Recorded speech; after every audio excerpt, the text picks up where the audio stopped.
Oh, nababasa ko yung post ni Lester Benjo Basas, no? At saka yung isang teachers group natin. Sabi nila, bakit daw pag mga guro sa mga init na venue, no? Pag mga principal, hindi naman. Nag-ano ngayon, may mga seminar ang guro, 'di ba? Hindi yan generally true. Particular lang ito. Itong orientation. Eh bakit ang matatag seminar ngayon? Nasa hotel sila, yung mga teachers. So, 'di ba? Nasa hotel sila, yung mga teachers. Ito nga Pampanga, dito nasa Green Manor Hotel.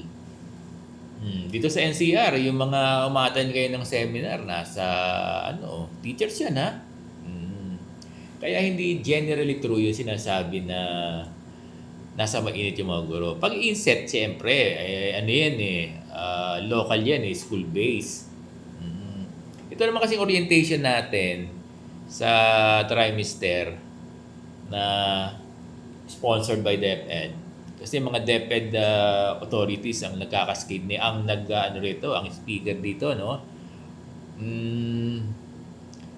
Imposible naman kasi na in a region, 'di ba? Pagsama-samahin lahat. Napakarami dito lang sa Caloocan, meron kaming 10,000. 'Di ba? Paano pagsasama-sama lahat? Nagkaroon ng cascade, nagkaroon ng orientation mga principal dito sa Taguig, kailan lang 2 days ago, no? Kokonti lang naman ang principal sa buong NCR, nasa almost 1,000 daw, 1,000. Kasya ng isang venue. Yun kasi ang problem. Kahit na dito sa Caloocan, kung magkakaroon halimbawa kami ng isang venue lang for teachers, dadalhin sa malamig, 10,000 ito, meron kami sports complex, hindi rin kakasya. Kasi ang sports complex namin, nasa 3,000 lang ang capacity. O kahit naman sa ibang mga division na may mga sports complex na aircon, hindi rin kakasya yung mga teachers nyo no? So, sana naunawaan ng mga ng mga teachers natin na particular ito. Ang cascading kasi nito ay per school. Ang orientation ay simultaneous to, kaya lang highly impossible na dalhin tayo lahat, dalhin yung mga guro sa isang venue na aircon. Di ba? And besides, halimbawa, dito sa Division of Caloocan, kung halimbawa dalhin tayo sa sports complex, gusto nyo ba?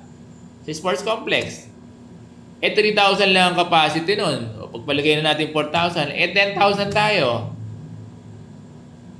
Mamamasahe pa yung mga guro natin doon. Pwede natin gawin yun Kaya lang, burden sa teacher. Why? Magta-travel pa yung south going to north. Di ba? Mamamasahe pa sila. Naubos na yung 600 nila. Tapos pagdating doon, siksikan. So yun ang isang problem, the venue.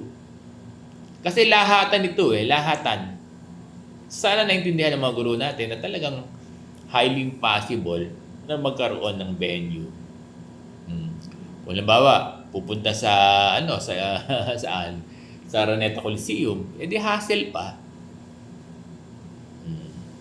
And besides, yung mga school naman, hindi naman lahat sabihin, mainit yung kanilang area.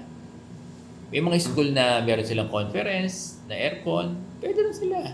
Di ba?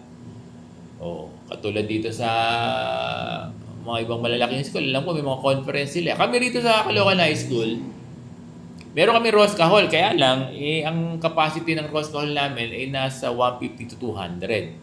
Kapag sumobra na, hindi nakakasya, mainit na rin. Pero aircon yun. Ang personnel namin dito, 370 to 400. Kung hindi pupunta lahat, kaya lang, paano kung pumunta lahat? Kaya dito sa Caloocan High School, magse-set up kami sa covered court namin ng LED wall kasi yung sa amin, LED wall. High-tech, no? Tapos may mobile sound. Kaya ang payo ko na lang, dahil marami kami, hindi naman kami maloload sa Rosca, total LED wall naman kami, pwede naman sila doon sa mga areang malalamig pupunta. sa mga ilalim ng puno. Pwede naman. Kasi malaki yung sa amin malaki yung system namin. Kahit hindi naman kailangan doon sa center kung mainit na, pwede naman disperse kung saan malamig. Pero kung kukonti lang yung mga teachers namin dito, meron kaming Rosca Hall. Oo, malakas ang aircon doon. Kaya lang, napakadami namin personnel, no? Kung konti lang sanang pupunta. At ganyan din sa mga school. Kung may area kayo na kasyang-kasya kayo, doon kayo. So sana naintindihan ng mga guro, na talagang gustuhin man na nasa aircon yung mga guro. Highly impossible. Oo. Nagkakaintindihan tayo? And besides, one day naman ito, at meron itong service credit. Meron itong service credit. Tapos, meron pa kayong 600. Kaya lang yung 600, may tax yan, dear teachers. Kaya sana uunawain nyo na kung bakit sa school gaganapin. Again, hindi generally true yung sinasabi na kapag guro ay sa mainit. Hindi. Ang daming example niyan na kapag mga seminar ng guro, region, kung minimal participation, ay lagi kayo nasa aircon at laging hotel. Di ba? Kahit dito din sa division namin, kapag mga division activity namin na minimal lang yung mga uma-attend, bifocal person lang, di ba? Nasa hotel sila. So, case-to-case basis ang ibig sabihin ni Sir Bong. So, nagkakaintindihan?